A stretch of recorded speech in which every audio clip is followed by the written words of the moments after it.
Oh, full name? Right, okay. I don't have a lot to say like she did, eh? Come on. Don't know. I have so many titles at the moment, I don't know what to pick. Then how do the guys usually clip the song? Inside or out? Short girl problems. You know, like jack of all trades, master of none. Like. Hi, I'm Tasman Pepper and I'm a racing driver. Well, former racing driver. Okay, let's hope I don't turn in the middle of this thing. Right now I'm a full-time mom. My name is Leanne Bullen and I am the Head of Events and Operations of the Kyalami 9h. Hi, my name is Amanda Jamini, former footballer, but I think outside just football, other interests in sports and lifestyle, football analysis, but also brand ambassador of JVW, my former Blue Diamonds. So I'm Angelique Martins Ferreira. I'm footballer, football coach, and starting to branch out into freestyle and tech ball. Hi, I'm Crew Gang here, and I guess I'm a motorsport presenter / reporter person.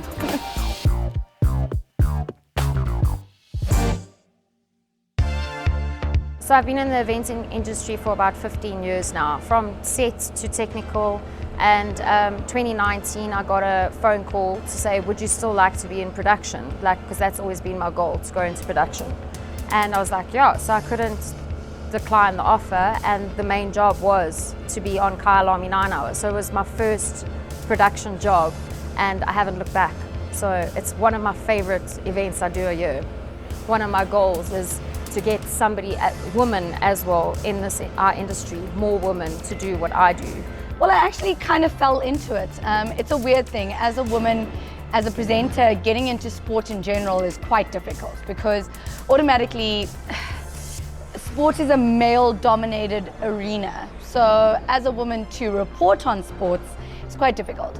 So I started actually doing smaller things like athletics, you know, just to see if you're good at it.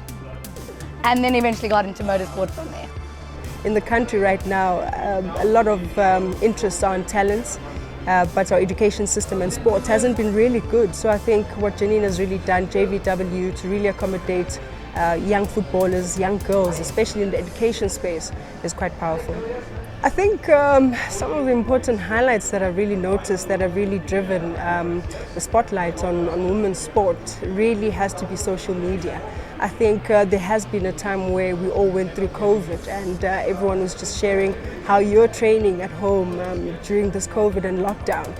We juggle toilet papers as challenge, you know, amongst footballers. And I think that really changed the spectrum in terms of just shining the spotlight on a lot of talent that hasn't been identified, but especially women's sport. And we've seen how the World Cup, Women's World Cup has really taken off. You know, so lots of records being broken at stadiums. We also witnessed Banyana and AFCON in Morocco, really breaking records where stadium attendance is concerned. And I think for the books, a lot of people always look back at that as a reference. And that's one thing I think has been quite short where women's sport is. It's just always that reference. So football, when I was a kid, there was no women's football, girls football, so you're playing with the boys and you kind of just get involved like that through playing with the boys. I think especially now with JVW, it's one of the first new establishments where it's giving girls an avenue to start when they're younger, where that was never the case back in the day. So it's an amazing achievement for them. So I think for me, there was no female coaches. I was always coached by men.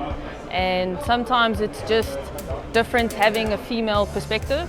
So I wanted to give that back to the younger girls. It's just, you know, when you have a passion for something, it's just that love for the game. It's just what it is. So it started at a really young age. I started when I was 4 years old. At that time, I don't think you really have a choice. It's just you follow your dad and that's what you get to do. And yeah, I mean, we started really young and we just followed the route through karting and then main circuit racing. I was at the track from a very young age, so it was kind of something that I was so used to from the beginning. Well, luckily I was first born, so Jordan wasn't really involved in racing yet, so I think he followed me. So yeah, for us it was just something I really enjoyed doing and something I was good at. So it was just an automatic thing that we did every weekend. I don't know what we would have done if we weren't involved in motorsports, to be honest. So yeah, I did school sports, but our main focus was racing on the weekends, and it was just something we loved doing as a family, and we got to travel all around the world because of it.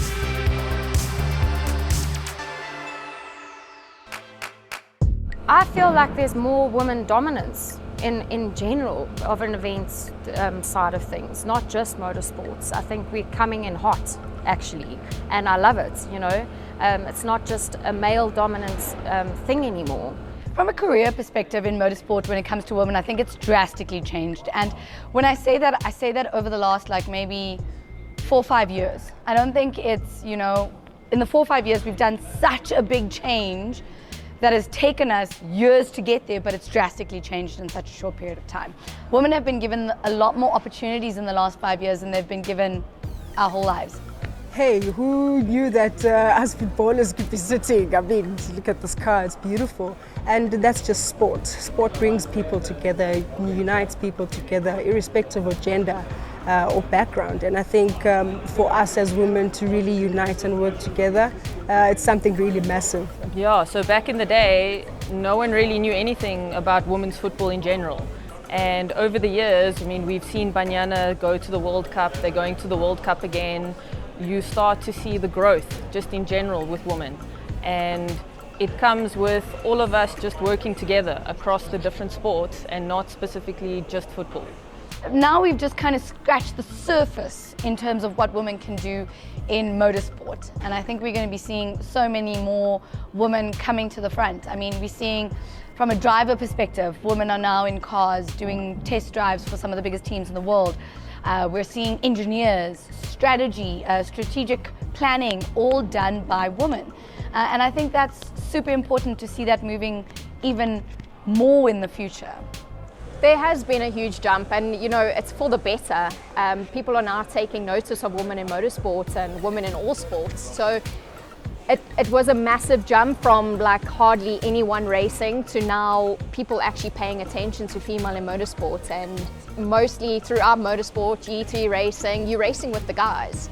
And it's how you have started, or how you began racing, is racing with the guys. There was no female side or men's side. It was something you did together, and I think that's why we weren't taken seriously in the beginning, and it was like, oh, it's just another girl in the class. But when we started competing and started winning, I think they started paying more attention to female in motorsport.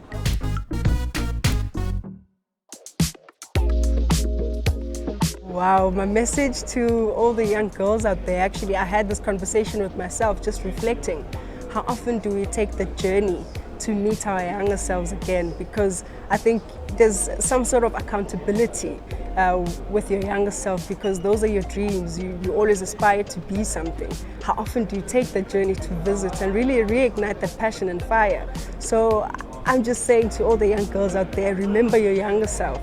Even when you grow up, go for your ambitions and goals. And when you get there, constantly take that journey back. Keep pushing at it. I always say to people who want to get into TV or into the media industry, you know, there's only one of you in the world. And if you are true to yourself, live your truth. So, you know, an Instagram saying. But if you are true to who you are and you are the person that you are on TV, off TV, you'll start to grow and develop, and you'll see that people will love you no matter which situation you're in. Be passionate about it. You know, it's a hard industry. If you don't have the passion, don't do it. So if you've got the passion, push. Believe in yourself. Don't let anyone get you down. Keep your hopes high and just push forward. Just follow it. Just follow what it is that you are trying to pursue. Even if everybody thinks you're crazy, you will go and be the first.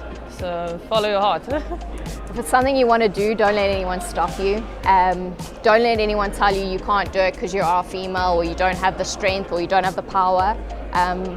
I've shown you can do it, and so have all the other women in motorsport shown you can do it. So if not, why not?